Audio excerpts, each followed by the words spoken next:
Revelations 3 and 20 says, Behold, I stand at the door and knock, and for those who hear my voice and open the door, I will sup with him and he will sup with me.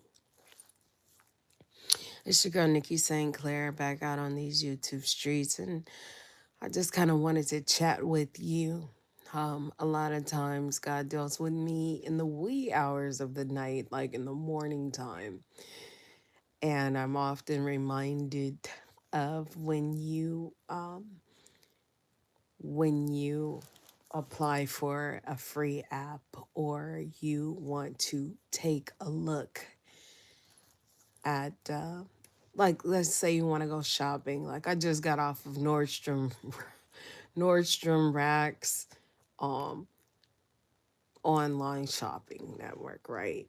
So they have this thing where you have to click and say yes, it's okay to allow the cookies to pretty much get in your business and find out your shopping habits, needs, and wants. And you're often retargeted on your level, so you could very well say, okay, well, I looked at those boots, I like them, I'll get back to them. And then you're often retargeted.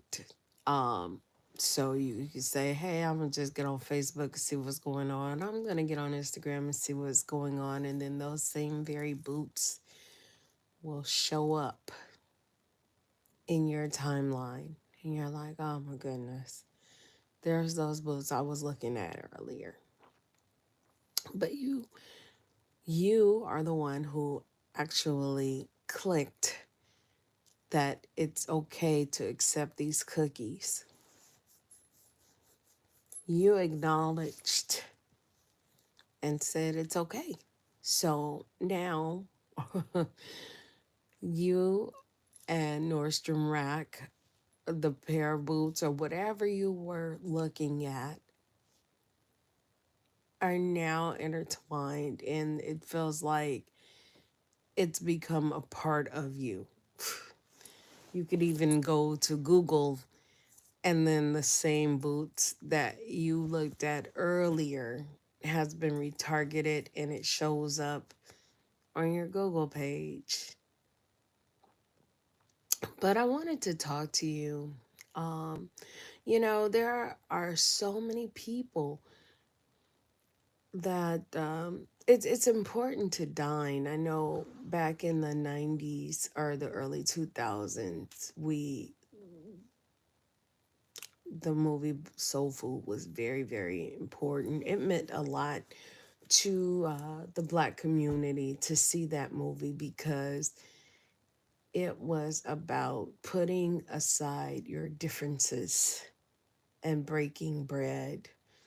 Often companies have spending accounts when they want to um, try to come together and try to merge or have some sort of deal.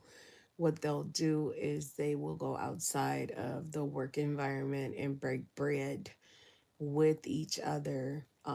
We've seen it on a lot of movies, a lot of shows where they go out and they have this expensive dinner, and then they usually stand up ending in a handshake. I used to love to watch Mad Men, and in the show, two bosses would come together outside of the work environment and even bring their wives, and their wives would be completely dolled up, and they would smoke, they would have their cocktail, they would let their hair down, and they would have dinner together and dine and break bread together. They would have supper together, which would uh, really just let their hair down, and they were able to just be real and go off the record and get an understanding with each other. They would get an understanding with each other. They would bond together, and they'd have a few laughs, and then they would get up and eventually shake hands, and or they would respectfully decline. But at the end of the day, they would have a moment of bonding together. And whether there was a meeting of the minds or not, they had that moment in time where they were able to be away from the office and go to a restaurant and sit and break bread together. There's even been episodes where the wife would cook a really good meal or hire her catering team or have her housekeeper cook a beautiful meal and invite people from the business over, and they would actually break bread and dine. And that's one thing. I am so private, you guys. I'm really private about my home. I have a beautiful home God has blessed me with, and I keep it clean. I keep it clean. I hire a housekeeper every 3 to 6 months for deep cleaning, and everything is decorated to a T. I don't have any children. I don't have any pets, so I'm able to maintain the 3 to 6 months on my own. And once dust builds and things need to be done that I'm just not willing to do, like washing the blinds or washing the drapes or the curtains or different things of that nature, that's when I actually hire help. Um, but I'm saying all of that to say that your home is a very, very intimate place. You don't let everybody in your home. You don't let just anybody in your home. You may have had a grandmother or an uncle or even your own dear mother say, oh no, they can't come over here, or I don't really want those people to know where I live, or I don't really like them coming over. I don't want them using the restroom. I don't want them to do number two in my toilet. I don't want them here. You can go outside and meet them outside, meet them on the porch to play. Um, but I don't want them in here. And I never understood that because I'm like, it's a house. Those are people. Those are my friends. We know them. Why? They can't just come in the house. They can't just sit on the couch while I'm still getting ready. Certain people, you don't let them in your house. They sit in the car and they wait, and you tell them, hey, give me about 5 more minutes. Certain people you don't want in your bathroom using the restroom. Certain people you don't want. I had a few girls come by here and say, hey, can I take a shower at your house? Do you think I can get dressed at your house? And they actually have my address, because there's a lot of people that don't even have my address, y'all.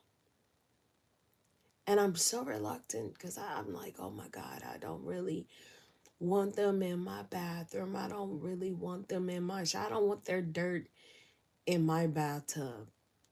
I don't want their germs in my bathroom. I don't want um it just feels intimate to me. Once you allow people in your house, they get to see how you live, how your house smells. They get to discern things about you that you yourself have not disclosed to them.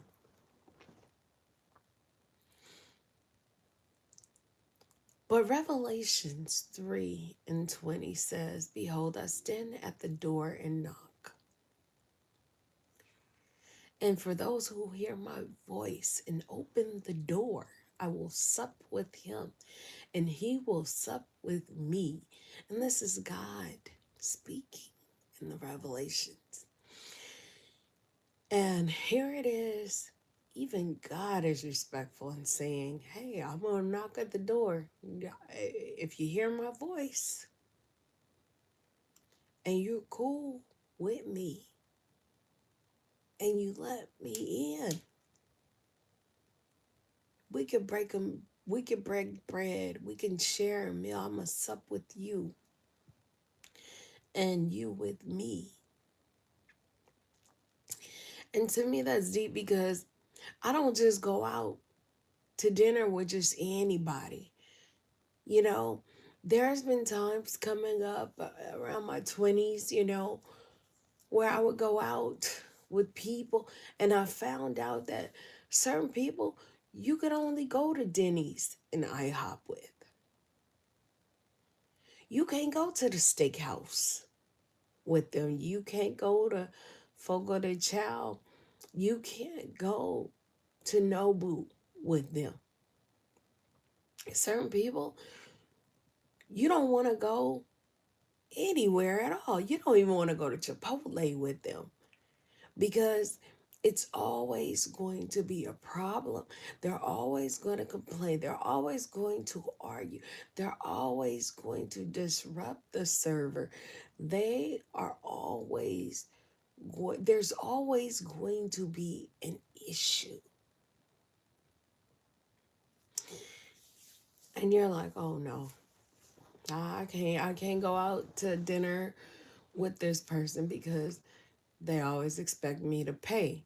They're always coming up short.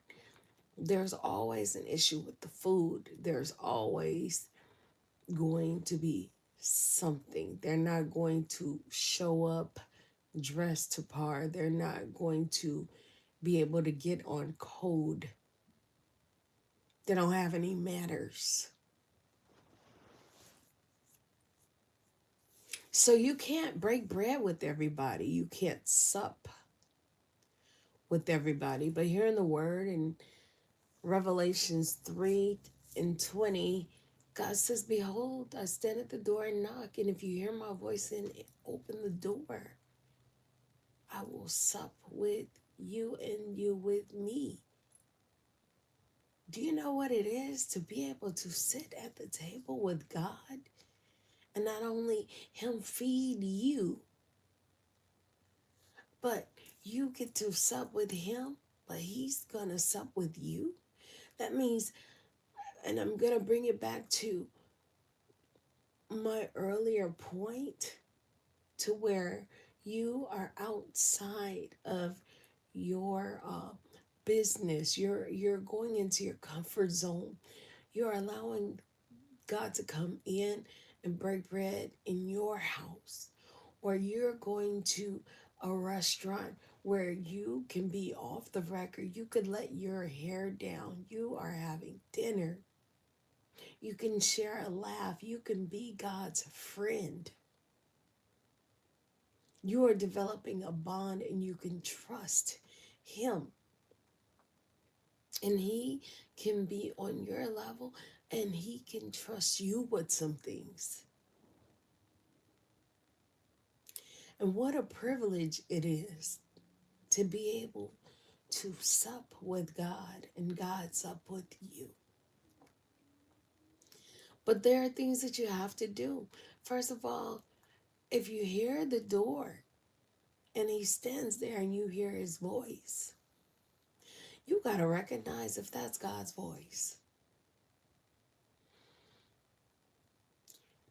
And you will if you're called and you're chosen and you listen. And then you have to be able to open the door. He's not just going to barge in. He respects boundaries. I'm going to go off the record a little bit and I'm going to share with you. You guys, I have kind of opened myself to entertaining, or the idea of entertaining dating. I haven't dated anybody in over 2 years, but here it is. I said, okay, I'm not going to be completely antisocial. I'm going to check the temperature out there. I'm going to see what's going on. And I said, okay. I don't even give out my number, y'all.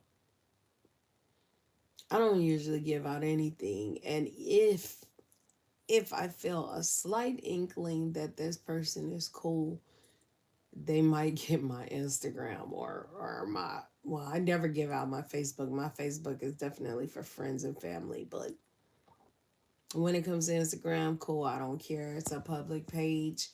I get to see how you're living.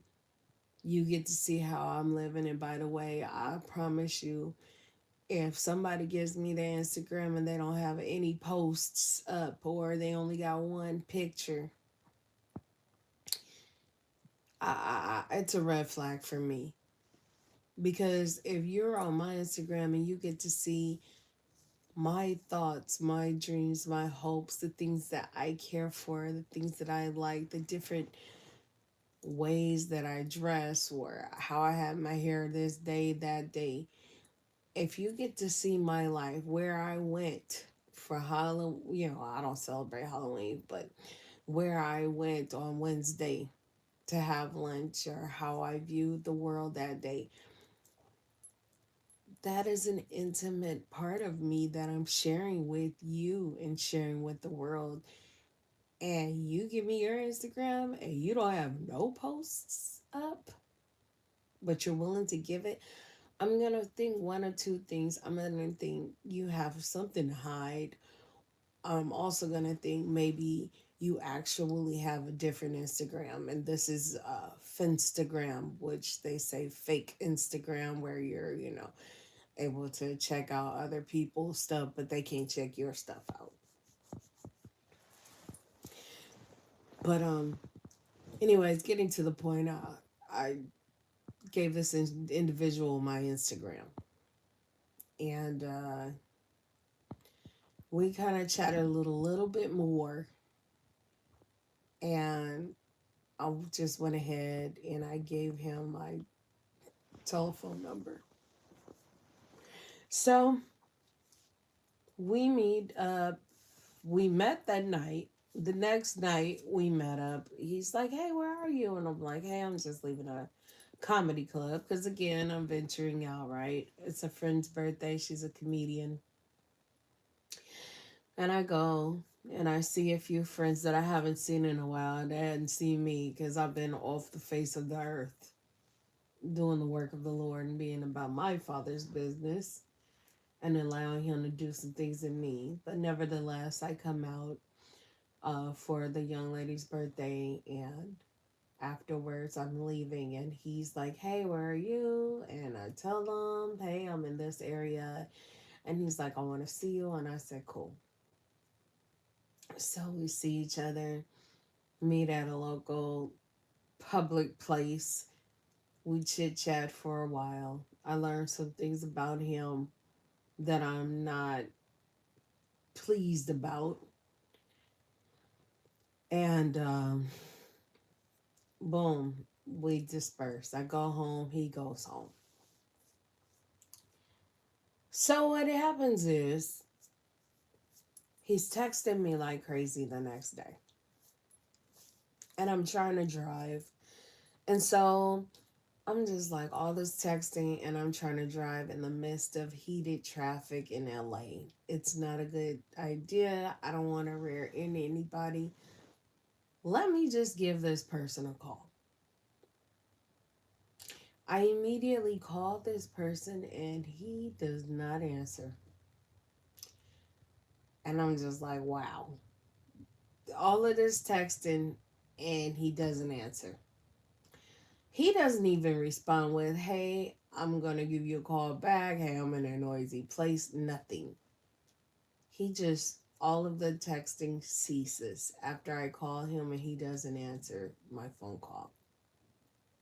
That's another red flag, but fine. I'm just like, okay. I wasn't even tripping. Boundary set, right? I am acknowledging that he has set a boundary and I'm not going to text him like, hey, you ain't answering the phone. I'm not recalling him and calling him again or FaceTiming him to find out what it is he's doing because he had all of these words for me and all these text messages up until the point where I actually gave him a call. He set his boundary and I respected it. So I didn't, that was like, I guess about 5 p.m. in the afternoon. And I didn't speak to him anymore. I said, okay, that's fine. You know, I just met this dude like a few days ago. Surely he has other things going on. His life didn't stop when he met me. Fine. Boundaries set and respected. So I don't speak to him no more that day, no more that night. And I get up and I'm like, hey, I'm doing me. I'm going to run some errands, whatever. And for those who know me, I can glam up pretty well, but if you really know me, I could bust down pretty well too. So I didn't put on a wig. I just kind of put on a bandana. I put on a hoodie with the hood over my head and some sunglasses and a poncho because it was pretty cold that day. I like to think that I bust down pretty fly. I'm going to have some nice little sneakers on, poncho. I'm gonna layer up pretty cool. My glasses, they're so fly. They're out of this world. And I'm always going to have my hygiene on point. I'm gonna brush my teeth. I'm gonna bathe. I'm gonna smell really good. So I'm not the type that I'll just look like a straight up bum. You'll know that this girl has a little bit of sense and some pride about herself. But nevertheless, I go out and I run a few errands, and he texts me like, "Hey, how you doing?" Just pop up out the blue, and I'm just like, he's like, "Good afternoon," and I'm just like, "Hey, how you doing?" I'm not holding a grudge, y'all. I'm just gonna chit chat with him. But I've made up in my mind that this is not the guy for me. But why be mean? Why be rude, right? So I'm just like, okay. So we chit chat, and I get home and I cook me something to eat.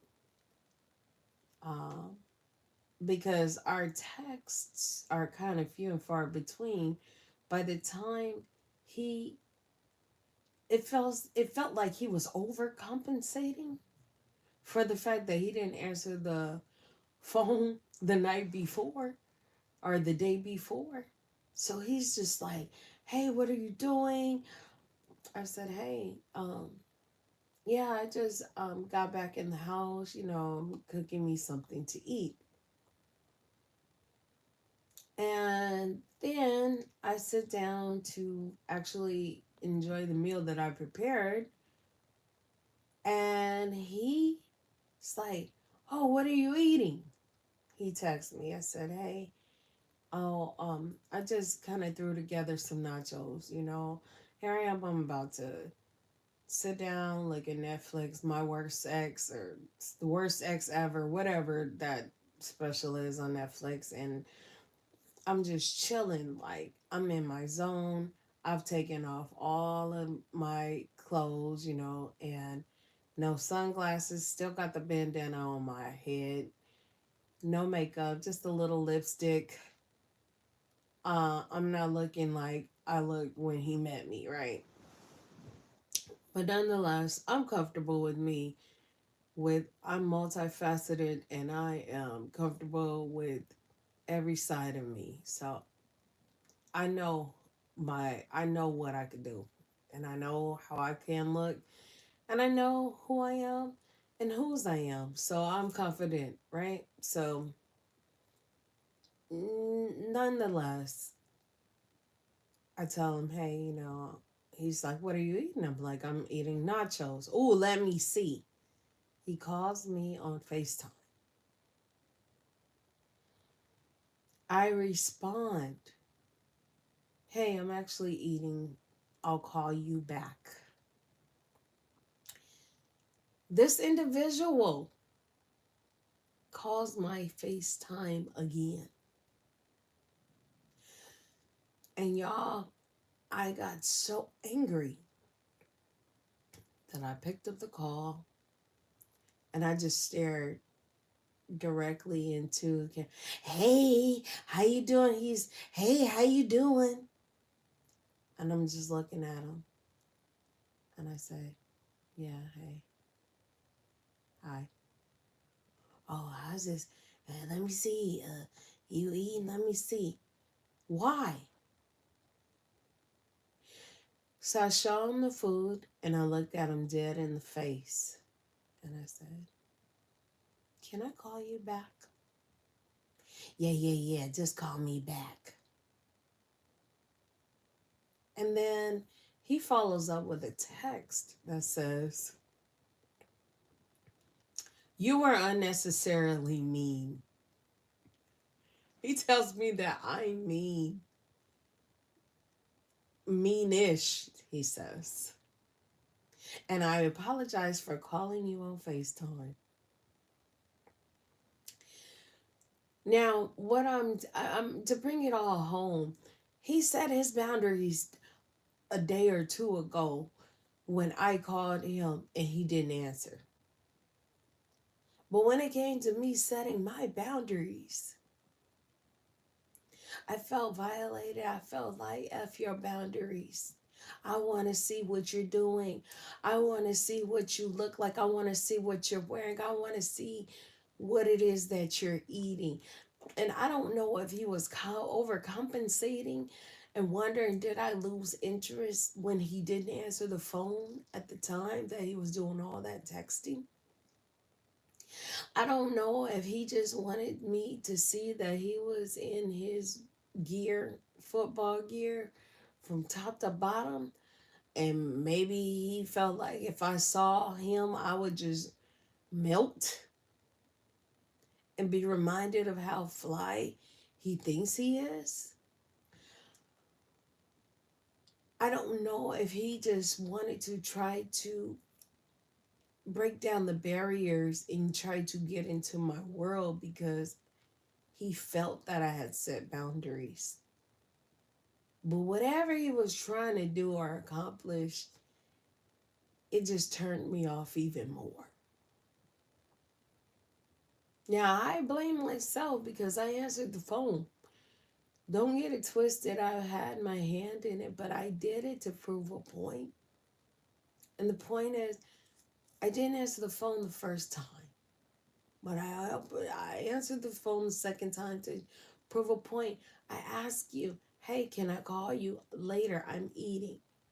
And you insisted. So good. You get to see me raw, no makeup, bandana on my head. You get to see my food. It's not glamorous. I didn't put the garnish. I didn't use the best china. You get to see the real. And he apologized. And I wasn't going to debate with him. So I said, thanks for apologizing. I replied, thanks for apologizing. Good night. Now here it is, around 5 in the afternoon. And he tells me, hey, you were mean or meanish. And it was totally unnecessary. Good night. Oh, I'm sorry for calling you on FaceTime. Good night. And I wasn't going to debate. I just told him, thanks for your apology. Good night. I haven't heard from him since. It's been a day or two. And I'm totally okay if I don't hear him anymore or hear from him anymore. But at the end of the day, you guys, I just want to say that God respects boundaries. Even God respects boundaries. He says, behold, I stand at the door and knock, and those who hear my voice, if you answer the door, I will come in and we can sup together. That's what's up. You know what I'm saying? That's what's up. I'll let him in and we can kick it. He'll sup with you and you can sup with him. But you have to hear his voice first and answer the door. And I'm almost certain if I told God, hey, when he stood at the door and knocked, hey, I'm eating, I'll call you back, I'm sure God would have been a gentleman and say, hey, she didn't answer the door the first time, right? Very much like he did all of that texting the gentleman the day before. And when I called, he didn't answer. I went my way. No problem. See, a lot of times you could set boundaries with people, and it's the disrespect for me. I do not tolerate the disrespect. And once you disrespect me, I'm good. Now, this gentleman, we've talked, he said, hey, have you been to Steak 48? Which is a really nice steakhouse, by the way, out here. I would like to take you. But I'm not into using anybody. He to put it out on the line, the things he wants to do for me, the things he wants to do with me, and how he really likes me. And it was cool. Like we were vibing. And I was willing to sup with him to see if there was meeting of the minds, to see his mannerisms and how, I mean, I already know how he dresses. He dresses pretty fly. And being that he even suggested these places to me lets me know that he's familiar with these places. So he trusts me that I'm going to show up in my attire, the proper attire, and I'm going to, I don't want to say behave, but I'm going to know my role and assume it. And him the same. So he's willing to take me to these beautiful places and enjoy the ambiance and break bread with me. And we are to be merry and share ideas. But we never even got there because he disrespected me and I felt disrespected. I could take my own self to Steak 48, Moon Shadows, Noble, uh, anywhere else. I could do that. I can plan a night with my girls and we can go to town. I don't need anybody to treat me. And I'm not into using anybody for a meal. But what I'm talking about is setting boundaries. And God is respectful enough to say, I'm going to stand at this door and I'm going to knock and you're going to hear my voice. If you don't answer, that's cool. But if you answer, if you really mess with me, we could break bread together. We can share ideas and have a meeting of the mind. I'm willing to come down to your level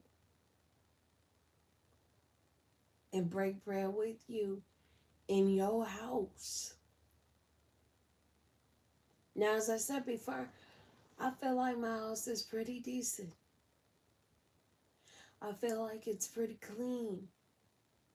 And in my eyes, it's beautiful. But God is willing to come down to your level. He's been everywhere, all over the world. But he's willing to come down to your level, to your house that you think maybe all of that or maybe none of that, and knock on your door.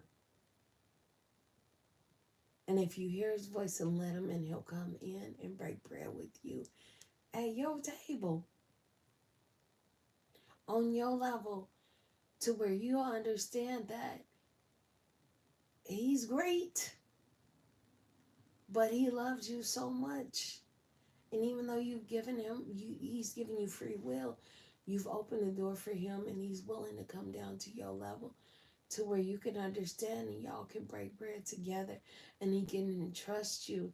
He can trust you, and he can instill in you some things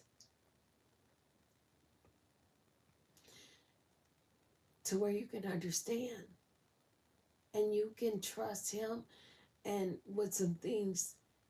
And God knows us. He made us. He knows every hair on our head, but he's willing to come down to your level and be a friend on a friend level. And I think that that is awesome.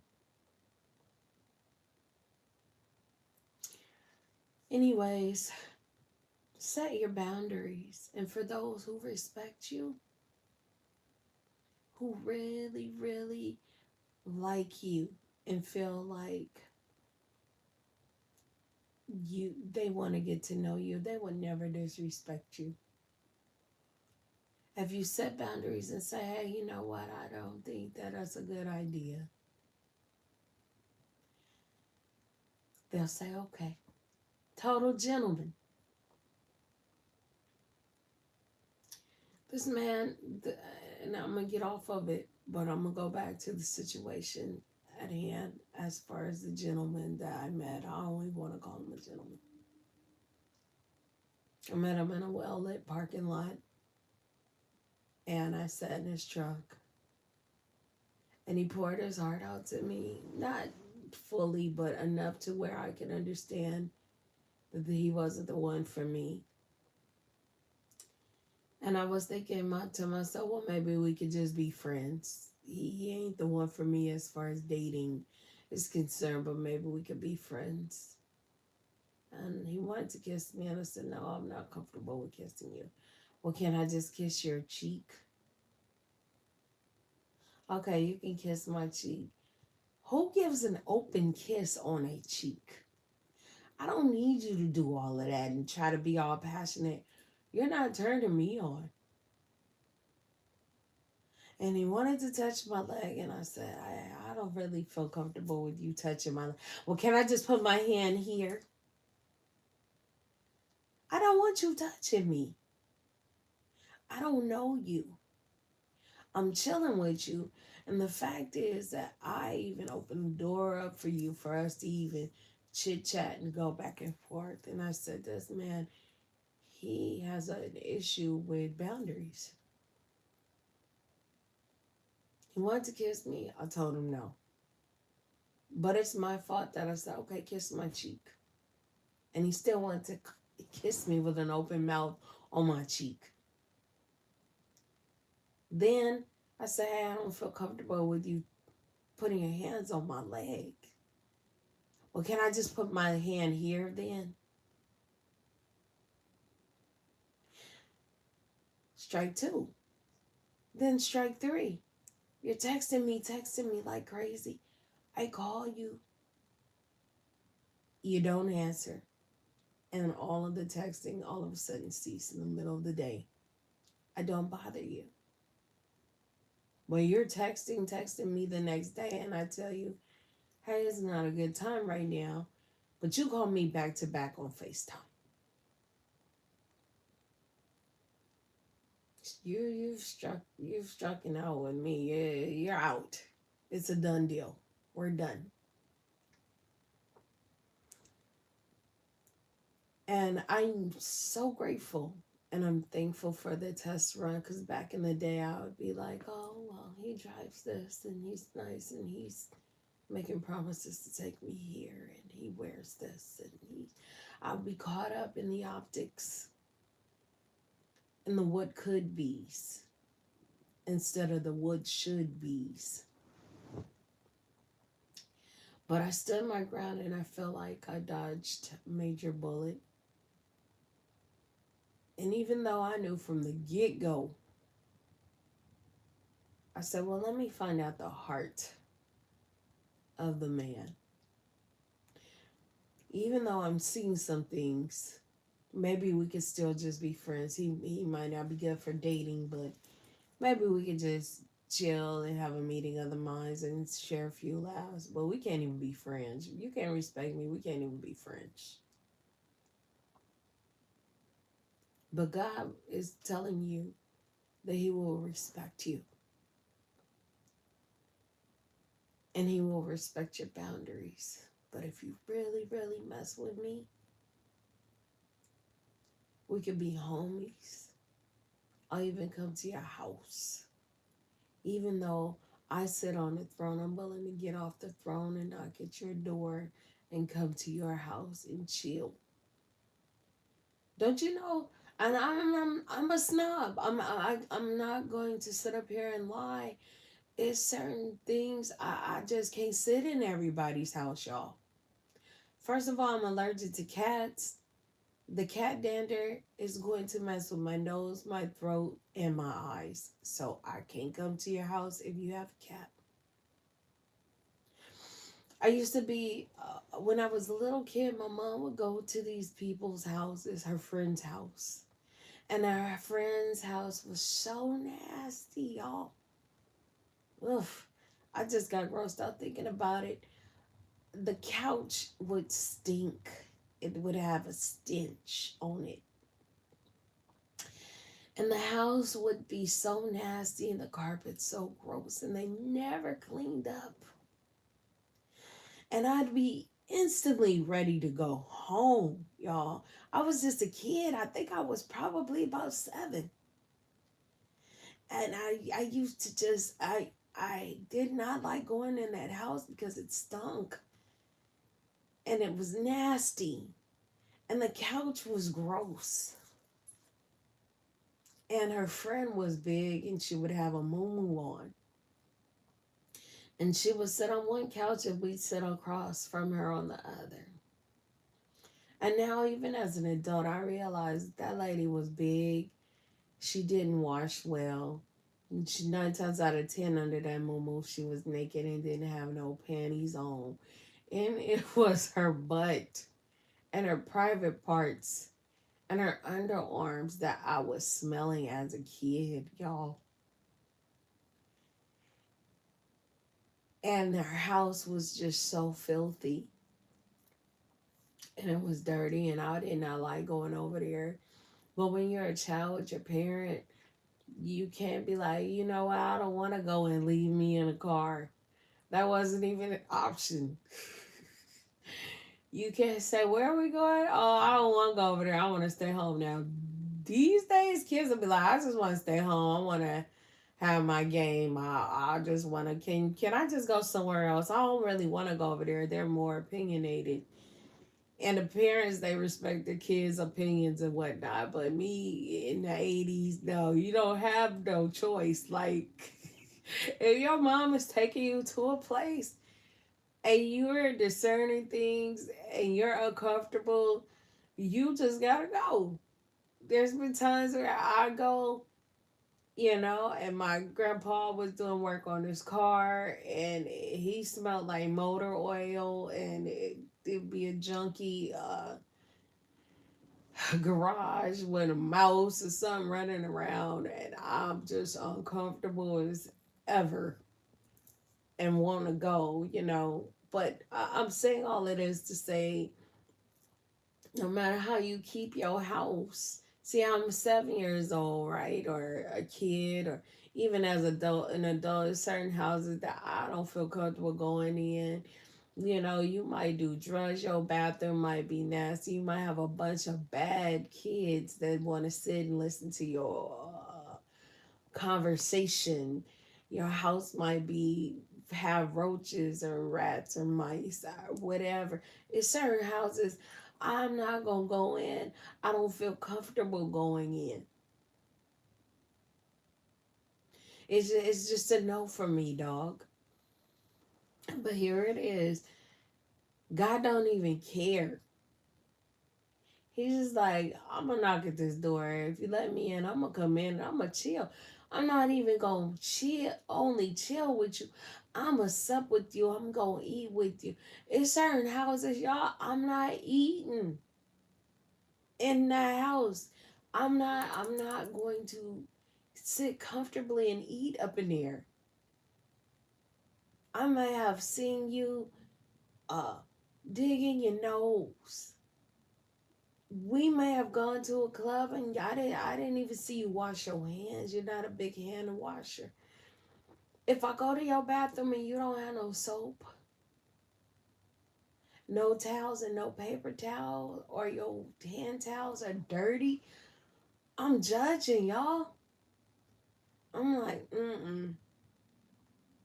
If I see old spaghetti stains on the cabinet, your floor is dirty, it just don't smell right in your house. You got dogs and it smell like dog crap or piss. Uh, you just if it's just unkempt in there, I'm not gonna feel comfortable eating up in your house, y'all. But God don't even care. He don't care how you keep your house. If you open up the door and he knocks at the door, he gonna sit there with you. He comfortably. He gonna eat with you. He gonna share his ideas with you and you with him. You know? And I just think that God is amazing. Cause he gonna do some things that I don't even think I wanna do.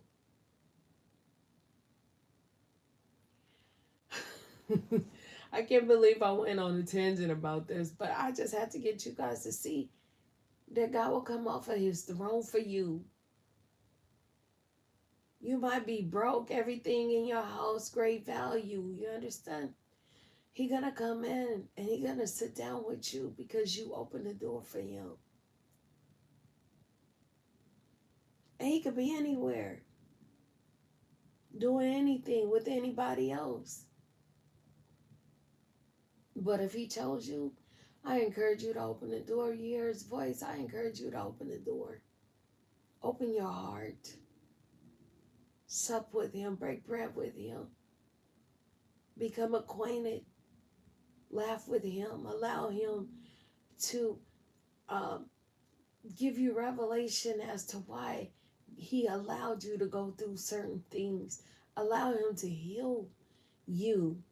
Allow him to give you an understanding of what it is that he really desires for you to do in this here world while you're here.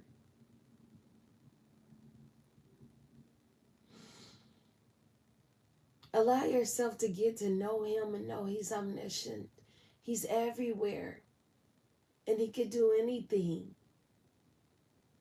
And his word says if you abide in him and his word abide in you, you can ask anything and he'll give it to you.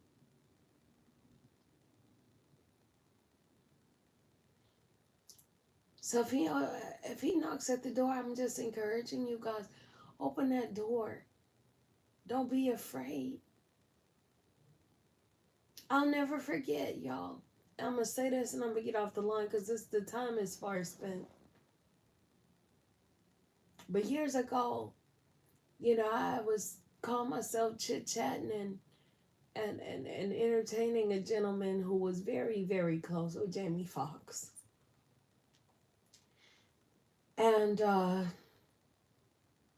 this is in my early 2000s, I going to the comedy clubs because that's my thing. I love comedy. I love to laugh. And he invites me to another comedy club, and I go to that comedy club and I show up. And he's like, hey, we all gonna go to Jamie Foxx's house. And I'm like, wow, I'm about to go to Jamie Foxx's house? Wow. And I go to Jamie Foxx's house and we have the time of our lives. I mean, like, Jamie's cooking us omelets. And we're playing dominoes till like 4, 5 in the morning, y'all. And just having a good time, y'all. And he had moved later on, and I'm at that house, and we chilling, and I get to meet all of these different people and be in company with all of these different people. And by then, he knows me, he knows my name. And I'm at work one day, and this is when I work in Nordstrom. And he's in there, and I'm working in cosmetics, and he's at the next counter over buying all of this perfume. And he comes over to my counter, and we are just chit chatting away, and we're talking. And and he's like, "Hey, I'm shooting a movie around the corner. When you get off, won't you come and bring some girls?" And I'm like, "Okay, for sure." And it had gotten so crazy because when you work in Nordstrom, they got more cameras than a casino in there. So loss prevention has spotted that he was in there. Word had gotten around, and even the manager of the store came down. HR, they all stood in line one by one to shake his hand and introduce themselves to him. They came from the third floor. I'm on the first floor, y'all, in cosmetics. They interrupt my conversation to meet Jamie Foxx. Cool. This is just like before Ray. So it's early in the game.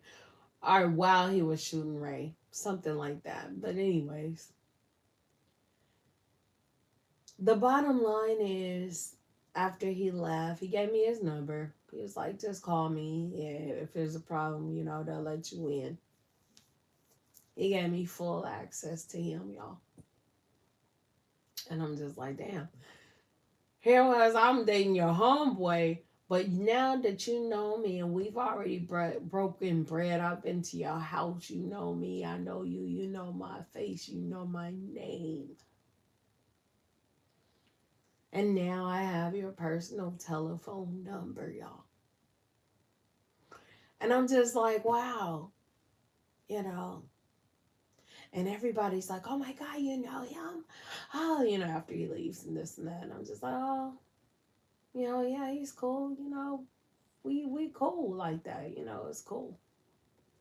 But to me, we didn't become cool like that until he personally gave me his personal contact that day. No matter how many times I've been to his house, no matter how many times I've kicked it with his homeboy, he seen me. He now knew my name. We had a personal exchange, and he gave me his telephone number and told me, come down to the set and bring some of my coworkers. And y'all, I got so intimidated. I began to think, oh, I'm in my uniform. Because see, when you're in cosmetics, you wear a horrible uniform. So I'm like, I'm in my uniform. I drive this old Honda Accord. I'm not all that. And I began to really, really just come down on myself. And I began to tell myself, Nicole, you are not good enough. You ain't got nothing to kick it on such a level with Jamie Foxx. Even though he knew my name and gave me his telephone number and personally told me, come down, and if there's a problem, call him direct. And I came down on myself so hard that I didn't even go. I didn't invite nobody. I didn't even tell anybody about the invite. I went home. And there was a disconnect thereafter. And I went home, y'all, because I didn't think that I was good enough. I thought that he was too big. He was just too grand. He was too rich. And what would he want to deal with a person like me for? What do I have to offer? What do I have to bring to the table? And he wasn't even asking me for nothing. And he had given me the number, and all I had to do was say, hey, I'm just getting off. I'm on my way. And the door would have been open for me. Who knows? I could have been an extra in the movie. It could have been a start of a wonderful career for me.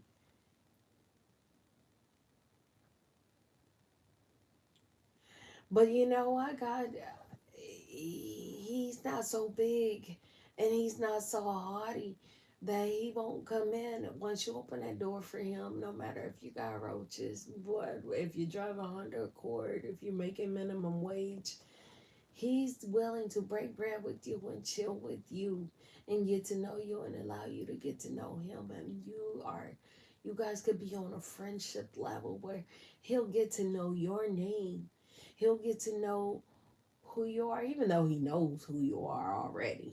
He created you, but you'll get to know him. And he'll come down to your level and he'll work with you. Jamie Foxx was willing to work with me with my Honda Accord, my Nordstrom working job, with this horrible Estee Lauder uniform on. I mean, like, it was a dress with a long coat. Okay, we talking about early 2000s. And I didn't wear no weave. I wore a short bob, and I felt like I didn't look like, I guess, Superhead was a big person at the time, Melissa Ford. I didn't look like no video vixen, but he messed with me anyway, y'all. And he was so down to earth, and I was just too intimidated. I was just like, nah, I'm not good enough. I counted myself out the game because I didn't have self-worth and I didn't have self-respect and I didn't know who I was. But when God stood at the door and knocked, y'all, I opened the door and we sat down and we supped together. And he shared with me and instilled with me some things. And he allowed me to understand why he himself allowed me to go through certain things, certain trials and certain errors. He allowed me to see the things in me that I never saw. And he allowed me to see who I was in him. And now that I am self-aware, and the hand of God is on my life, and I have supped with him, I stand proud and I stand tall. And I don't mean proud in a fleshy way, in a materialistic way. I mean proud that I know him, that he calls me friend. I'll never forget, at the end of the Cat Williams Shannon Sharp interview, he said, I just want to be God's friend. And that was powerful to me. To be a friend is to know everything. A true friend is to know everything about that person and still mess with them anyway. You ain't got to be perfect. Your heart just got to be in the right place, y'all. I encourage everybody to open the door. Should he come to you and stand at the door and knock and you hear his voice, I encourage you to invite him in and break bread with God and allow him to do some things for you. And allow him to use you so that you can do some things and be a worthy vessel. He'll make you a vessel that he can use. And you can be something awesome in God. Because God alone is already awesome. I'm Nikki Sinclair. You could have been anywhere, but you chose to be here, and I really appreciate it. And I give God the glory. Amen and amen and amen. And I will talk to you later. Like, comment, and subscribe. Peace.